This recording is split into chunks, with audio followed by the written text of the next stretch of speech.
Hello everyone, and welcome back to another session of Let's Play Europa Barbarorum 2, where we have applied the 4GB patch.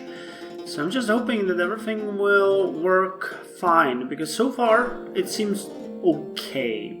Anyway, we started in a good place, or we left off last time in a good place. When you look at the projected treasury, we're getting quite a lot of minae every turn. And our cities are doing fine. We have Kopidava here, we have Olbia being a bit sad, but Skifiapolis, Chersonesus, Pantikapayan are okay. Paniardis, our newly acquired city last time, is still unsure of what it really wants, but it should be okay. We're working on the subject plan there, which will increase public order a bit, and I'm hoping that Chrysippos will be able to govern the city well. We still have some devastation going on, but the Hellenistic polities are growing. Same in Skifiapolis, where we actually got all the way to 28 now. So I hope it's gonna change a bit soon. Do we recruit these Scudas? 76% upkeep. Yeah, let's recruit them. We need the city to be well defended. And down here, Kotai, standing strong with a completely local garrison, which makes me happy. Trapezes, doing fine. With normal tax, we can go high, but that would mean that the city would start losing a bit of population, so I don't really want that. Recruitment, well, we're gonna get these later on if we can. Yeah, we need more people here. Actually, I'm gonna stop this and get you there and you next turn. So that way we'll have projected territory still 4,400. Sinope is another good city. We're finally building the puppet tyranny here. That's good. We could recruit a lot of units. And the newly acquired Amasea is a city of dreams for us, where we actually enjoy the lives. We have a high devastation here though, and a very low Hellenistic polities. The main problem of the devastation is this army that we are going to attack when? Do we want to attack it this turn? We might, or we might not. Let's check how and what we're building. We're building the subject clan. We're building the roads in Trapezes. We're building the two ports, I think. Yeah, we're building a large port town in Chersonesus, and we're building a port city in Pantikapayan, and we're building the Popitaran. So we're building a number of buildings. How do we want to go? Well, I don't know. Can we retrain some units here? I really like to have that done. Actually, we can't. Nor can they. Do we have a spy here? Yeah. Okay, well, he's gonna arrive next turn, so we'll have him look at them, and then we are going to attack him. So let's save the game and end the turn. So far, no problems with the 4GB patch. I just feel like we have a bit of a frame lag. I'm not sure if that is somehow connected, but we'll see. So, the plan for today is really just be peaceful. I don't really want any expansion anytime soon. We need to grow our cities, we need to retrain and fill the army at Amasea, especially after it faces the enemies at Amasea. Basically, the rest of the Pontic armies will need... we need to recruit a decent defensive garrison for Amasea, and we need to get a decent defensive garrison for Paniardis. And then after that is done, we can think of moving elsewhere. Now, I don't want to do, get in a fight with Saurmata. I'd actually, and that might be a bit of a bummer, but I think we might want to attack either Getai and get rid of them, though they're probably involved with shit with the boyoi, or we might go and attack Macedonia. That might be a good idea, because their way lies Greece, and with Greece lies more Hellenistic polities. So, yeah. We could also that way lock the entirety of the Black Sea region under our control, which would make me happy, I can say. You move faster. What do you think of that? Of course, it would be wise to probably attack Saurmata and push them way back north, because we need to destroy them.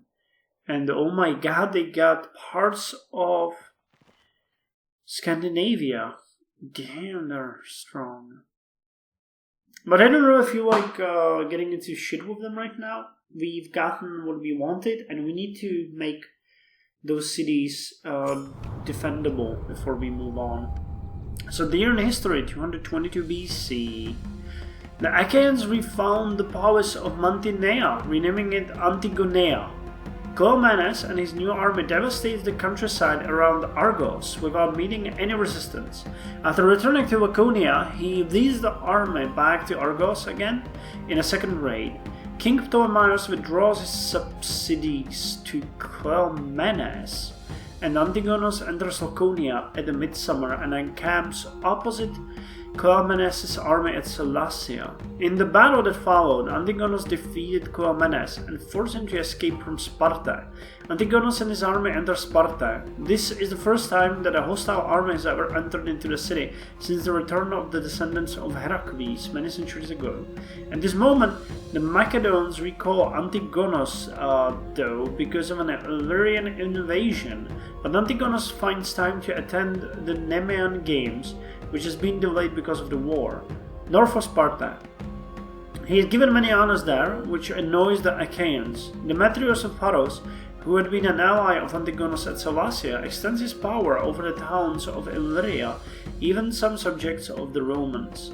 Cleomenes flees to Aegyptus and takes refuge in Alexandria, where Ptolemaeus gives him a state pension. After Antigonus leaves the Peloponnese, the Achaeans perpetrate a massacre at Argos, and Antigonus sends his ward Philippus back to Peloponnese.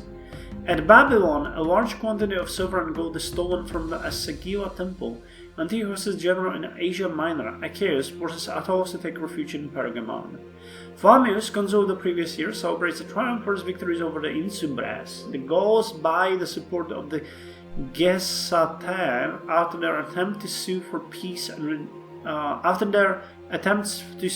are rejected by the new consuls.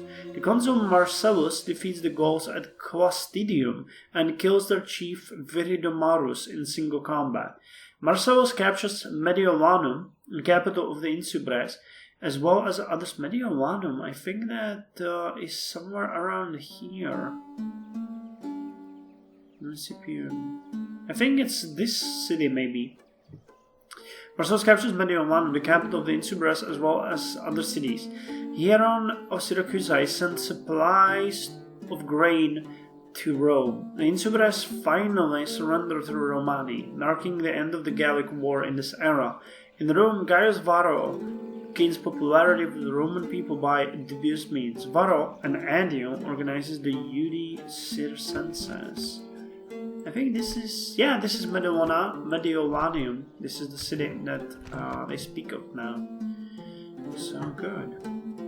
So what else do we have here? Hostilities ceased between Carthage and Ptolemy. We recruited the Cappadocian archers here. Okay, that's fine. Faction announcement. Paralos Agatiros became an attuned governor. Man, you are so good. Normal type. So the city is still growing. Yeah, we can't get it too high, but if we build a temple here, then we could. Antinipos became a warmonger, brutal, warmonger, lenient, and Xantippus is here. Archangel Basileus became Enui. Okay, well that sucks, but what can we do? He's just bored. So we could use this. So where can we invest the money? We have... we could build Copidal, but I'd much rather... Oh, Histria. Yeah, Stonewall, that might be a good idea. The inner cities are more useful for us to invest in. What is this? Province-wide industry. Wow. Okay, so is there we get 2 some? No. Yeah, we're gonna invest into a wall in history, and one is cheap and will be useful. And we're gonna have 5,695 next turn. We're actually gonna have more, because what we're gonna do now is attack this entire army with our entire army. So it's gonna be a battle between Antifanes, who has 2,449 men, against Megabizos Eupator, who has almost 3,000 men. He has a lot of archers though, and some slingers, so it's gonna be a massacre, I can already tell you guys that. But what the hell do you want to hear? It has to be done. We have to attack him, and the game says that we are way stronger. I believe it, so let's do this. Our is there, be careful!